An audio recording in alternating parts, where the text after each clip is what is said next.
Hello again. 2019 was a year of plenty of firsts for us, including the first time ever trying to grow chili peppers. Now, this video is supposed to be the story of the chili peppers from sowing the seeds right through to putting the plants away for winter. However, a lot of the earlier footage got corrupted, so I wasn't able to use it. What I did do was I got some stills that I could use, and they appear at the very beginning of the video, and then from around the footage I have from August was okay. That's watchable. So keeping that in mind, this is the story of our first attempt ever to grow chili peppers.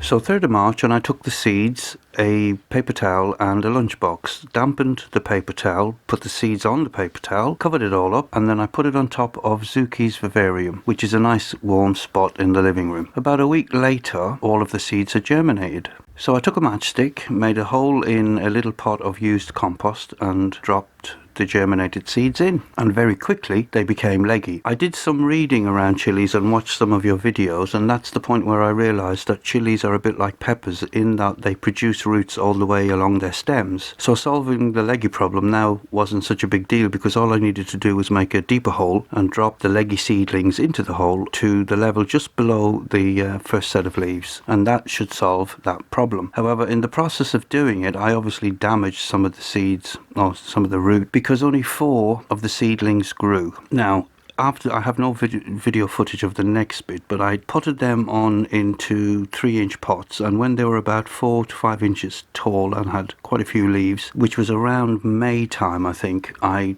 transplanted them on one more time into 10-litre pots, and that's where they remained for the rest of the year. So this is the 8th of August, and 3 of the plants have produced loads and loads of chilies. 1 of them hasn't, and they're now at this point starting to go red. I moved the 4 10-litre containers up to the sunniest spot we have in the garden, which is up at the top left. This spot gets the most amount of sunshine all day. So that's the plant that has very little leaves, very few stems, but it's still producing chilies, but it doesn't have a lot of leaf on it. So I wasn't sure if that one, what was happening with that one. But it looks healthy otherwise. So this is the 23rd of August, and great excitement in Worm Towers, because today is the day that we're going to harvest our very first chilies. All of the 4 plants are looking very well, including the one that for some reason hasn't produced an awful lot of leaf or stems, but you can see they're heavily laden with chilies. This is the one that's, I'm not sure what's happening with this plant, so I'm going to harvest the peppers from this one first, just in case the plant's going to die on me. And there we have it, the harvest of our very first chilies. We were so pleased with these. It's unbelievable the excitement these chilies caused. Now from this point on, we continue to harvest punnets and punnets of chili peppers. It was actually quite incredible. I think in total we got, from the 4 plants, we got about 400 chilies all told. And this is the 8th of October, and you can see everything is starting to die back.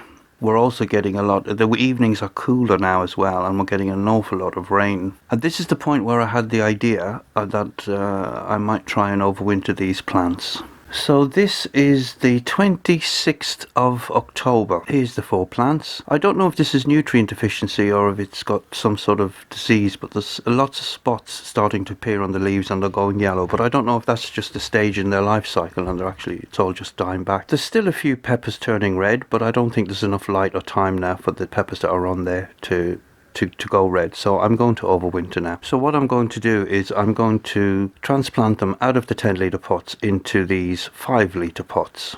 I'm just removing the remaining peppers, and then what my plan is to cut all the branches or stems right back to the main central stem, leaving just one node, and then cut the height of the stem down as well.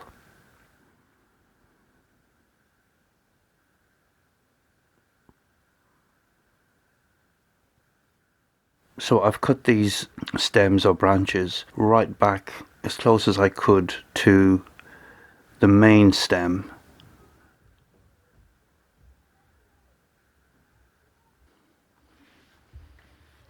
And I'm looking for a node which could produce another stem or more leaves next year, and I'm cutting just before that point. I'll show this one and then I'll show you the 4 when they're completed, because I'll be doing exactly the same for the remaining 3. I have no idea what I'm doing, by the way, so don't take this as an instructional video. I've read some stuff and I've watched some of your videos, so I think I'm doing this right, but if I'm not, please let me know in the comments, because it's not too late to cut it back some more. If you say I cut it back too much, well, yeah, it is too late.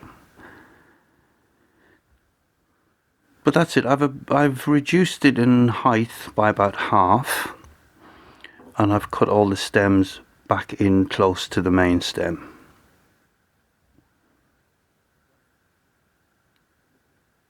So that's what the finished haircut looks like, for better or for worse. And now I'm going to take the plant out. I was quite surprised that the perlite obviously does a very good job at draining, because you can see there's only one very small hole in the bottom of this 10-litre pot, and we've had days and days of rain here, and I really thought these would be saturated, but it's not dry, but it's just pleasantly damp.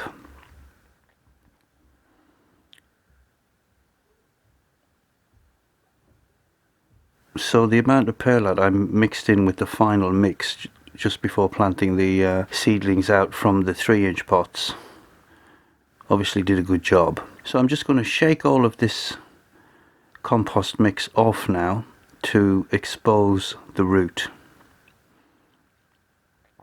And it seems that the root is quite dense near the base of the stem, and then it just frizzles out and quite long underneath. So that's the root in comparison to the pot. And now if this poor plant wasn't stressed enough by this stage, it's certainly going to be stressed now. Going on the basis that I've removed most of the side shoots down to the first node and halved the height of the stem, I'm halving the size of the root.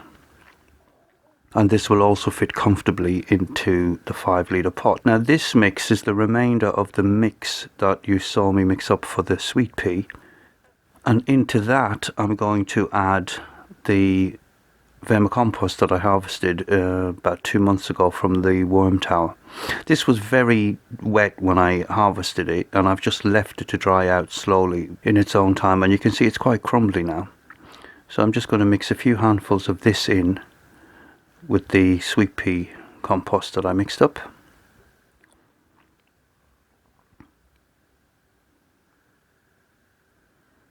Make a little hole for the root.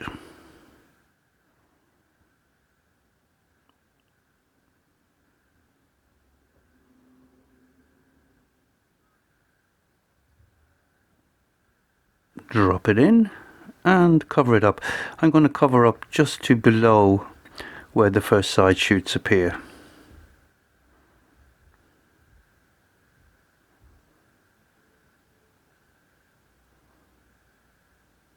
And then all that remains is to put a thin layer of vermiculite on top.